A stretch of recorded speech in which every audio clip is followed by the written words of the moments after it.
Thank you for joining us on the final day of our Gender Equity Spotlight. My name is Mike Baggerman. I'm the Communications Director for the YMCA Buffalo Niagara, and we're very pleased to have joining us today Sheri Scavone. She's the Executive Director of the Western New York Women's Foundation. Now, for those of you who don't know who Sheri is, she's a tireless advocate for girls and women with over 30 years of experience leading and growing nonprofit organizations. She volunteers her time to serve on the board of directors at SEFCU and the Gay and Lesbian Youth Services of Western New York, plus several other organizations. She's a licensed physical therapist and a graduate of Russell Sage College and Rochester Institute of Technology. Sheri, thank you so much for being able to join us. And for people who don't know what the Western New York Women's Foundation is and what it does for the community, could you explain that? Sure. So the Western New York Women's Foundation was actually founded about 23 years ago by a couple of executives in the Western and Buffalo region who recognized that there just wasn't enough funding or focus toward women and girls, and obviously women leading families. So it all comes together. At this point, we are committed to creating opportunities for women to learn, earn, and lead. And we, as a data-driven organization, we drive solutions collaboratively. We believe that collaboration is the key, but we drive solutions from a system change perspective. So we don't provide services directly. We have some strategic initiatives to lift women and their families through helping support them in workforce education and higher education at our community colleges. We are leaders in the advocacy field, particularly in the area of relevance to the Y of childcare. And have been in that space and advocating for childcare as an essential workforce support and infrastructure for our community. And we try to use our influence and leadership and passion, quite frankly, to open doors to creative and innovative solutions that really make Buffalo and Western New York a better place for women to live, learn, grow, and lead. Throughout the course of this entire Gender Equity Spotlight, our staff, our members, our board of directors, board of trustees, and board of members, they have had an opportunity to see some of the inequities that are still plaguing our society today. But we do know that there's been a lot of progress that's been made over the last several decades, even in recent years, there's been more progress that's been made every day. But there are still inequities out there. And I'd love to get your perspective of what inequities do you feel still remain? Sure. Well, I have to start with gender inequities. And when we talk about gender, we talk about it from an intersectional perspective. So the intersection of gender with race, social, economic, sexual orientation. So it's not kind of a standalone. But, women are 52% or 54% of our community. And yet there still is grave inequity in pay, for example. There is grave inequity, as we've witnessed during the pandemic, in caretaking roles. So we've built our society on the backs really of women, in particular our Black and Brown sisters, from a caregiving perspective. Women are predominantly in low-wage positions, and certainly the majority of those who work in low-wage positions.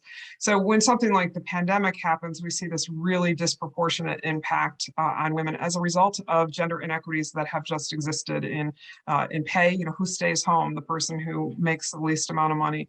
In certainly low wage jobs that in our case happen to be hit the hardest. And in that caretaking role. So, the inequities get worse, obviously, when we talk about women living in poverty. We have in Erie County some 26,000 single mother head of household raising children under 18. The system perpetuates that. We see systemic racial and occupational oppression of women that really hold women down artificially because we've created these systems to not allow women to flourish and grow based upon systems, quite frankly, being created by white men of means. And so we always challenge people to think about their privilege and where they come from with that privilege and how that impacts bias and looking at equities. And when it comes to gender inequities, we're leaving a lot of talent, we're leaving a lot of potential, we're leaving a lot of wealth on the sidelines by not more fully engaging women, and particularly Black and brown women and women of lower socioeconomic means. I'm curious to get your perspective on the geographical aspect of this, because you talked about some of the numbers in Erie County. Obviously, where we are here in Buffalo and Western New York, we're not New York City, but we're also not, in the middle of Oklahoma. We are kind of a Rust Belt city. How do you think that plays into the inequity gaps that I know you mentioned is intersectional? Right. Yeah, it's, certainly we see, and this is the intersectional nature, right? We see significant challenges for women living in rural areas. But we also see significant challenges for women living in urban areas, whether it's the city of Buffalo or the city of Niagara Falls. Unfortunately, Buffalo has the second highest poverty rate for children of any major city in the United States.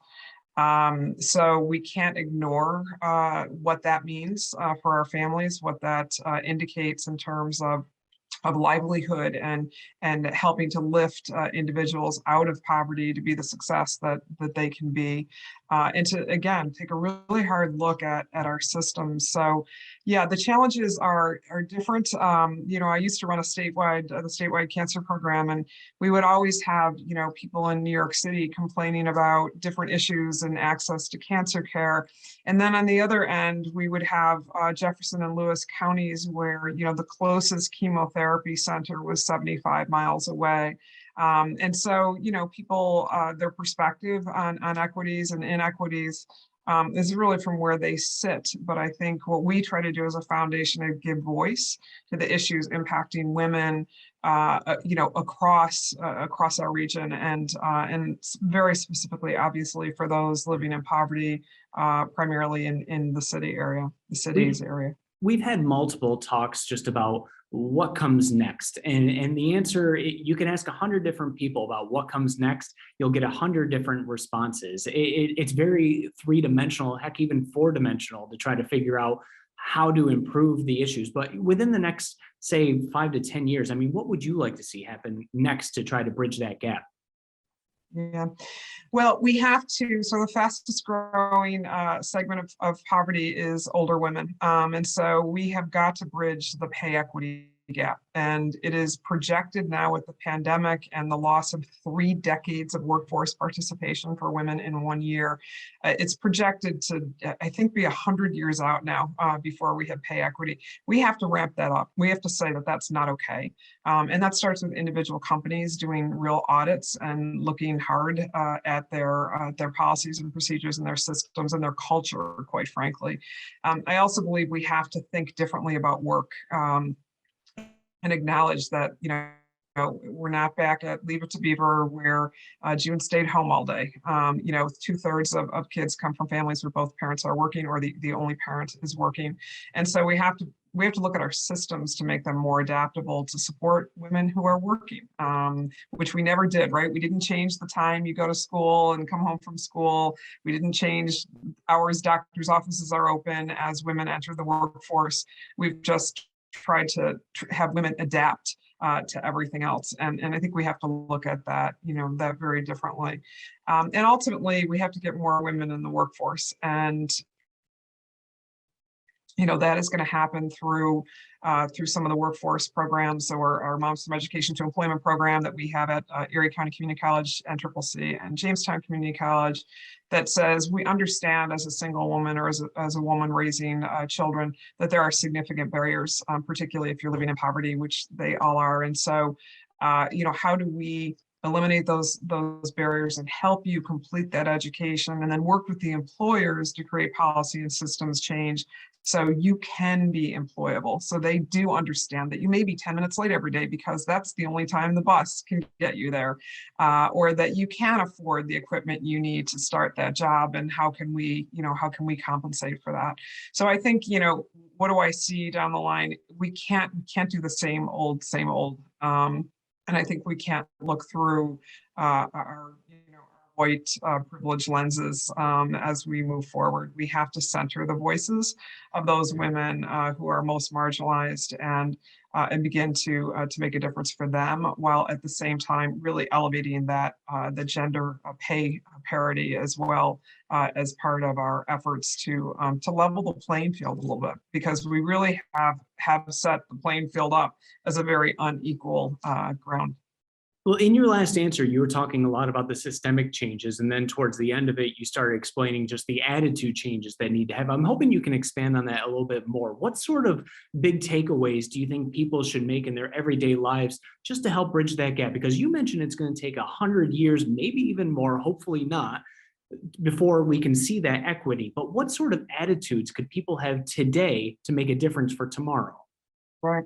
Yeah. So, our advocacy work is about changing minds and hearts. And I think that starts with each of us. It starts with each of us being willing to be vulnerable, being willing to learn. We had the pleasure today of spending a lot of time with a large local business. And we started out with that challenge of, let's all make a commitment to learn. Let's be open to learning. Let's be open to listening.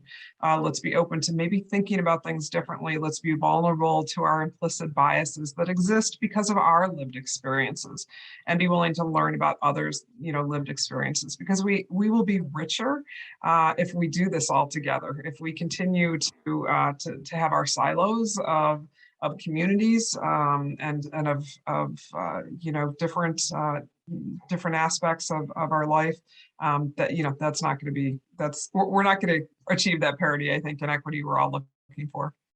Sheri, we obviously covered a lot of topics, but we could continue talking for an entire hour, 2 hours. Heck, Sure. we could probably keep talking for weeks if we wanted to. But I wanted to give you the floor here. What more do you think people should know about gender equity? What more would you like people to know about the Western New York Women's Foundation as well? Sure.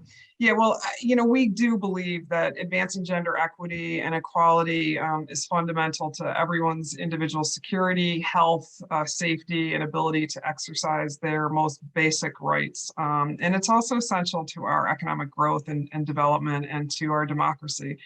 So, we hope as an organization that we can begin to continue to educate and raise and give voice to these issues, but that collectively, that women in particular will gather with us in support to ensure that we can provide opportunity for each woman to reach her fullest potential.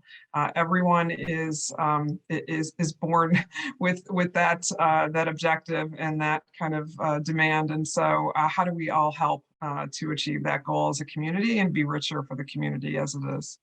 Sheri Scavone leads the Western New York Women's Foundation. Sheri, thank you so much for joining us today. Sure, thank you. And for those of you who have participated in our Gender Equity Spotlight over the last 5 days, we thank you for your participation. Please don't forget to visit ymcabn.org/gender-equity-spotlight and fill out the survey at the end of this to tell us what you thought about gender equity and what more can be done. Thank you so much.